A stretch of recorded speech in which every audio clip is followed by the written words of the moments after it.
The annual Future of Utilities conference has become a can't-miss event for the sector. Hosted by Marketforce and the Adam Smith Institute, it is now in its 13th year. So, what are the big themes this time round? Our reporter Nick Thatcher has been talking to David Saunders, the Managing Director of Marketforce. Yes, thank you very much, Martin. I'm here with David outside the Marriott Grosvenor Square Hotel, the venue for the 13th annual Future of Utilities conference. And David, it is a long-standing conference and a very important one for the sector. The Future of Utilities 2008 is the 13th annual conference organised by Marketforce in partnership with the Adam Smith Institute. Over the course of 3 days, we're expecting some 300 delegates from utility companies, regulators, policymakers and suppliers, and I think it's now widely recognised as the leading event for utility companies in the UK. So what sort of businesses are we expected to see represented here?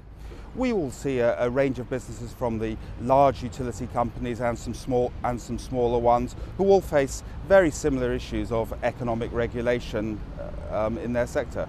And plenty to talk about, so what are the key issues?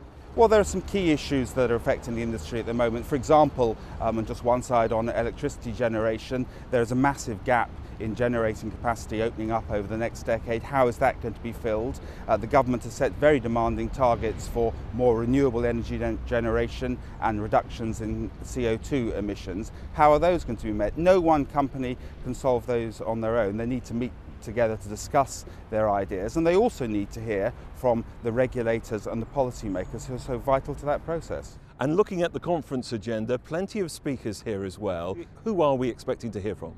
We'll be hearing from the major utility companies, most of them, and also some of the smaller ones, from the economic regulators, the environmental regulator, and indeed from the government in the shape of John Hutton, the Business Secretary. Now, the conference itself brings together the energy and water sectors. It's unusual to that extent. To what extent do you share issues and problems that bringing them together, both sectors together, in a conference like this can make a difference? There are many common issues across the water and energy sectors. The network businesses in energy and water are both subject to very similar forms of economic regulation. And the same major issues, such as at the moment, how does the credit crunch affect the cost of capital? How are they going to maintain and renew their vast asset bases, affect companies across the sectors? And of course, one of the big environmental issues for us all is what climate change may bring, the implications from that.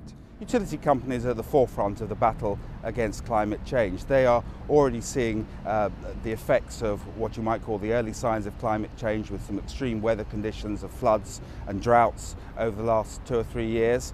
And they're also heavily affected by the policy measures put in place to mitigate and prevent the worst effects of climate change in coming years.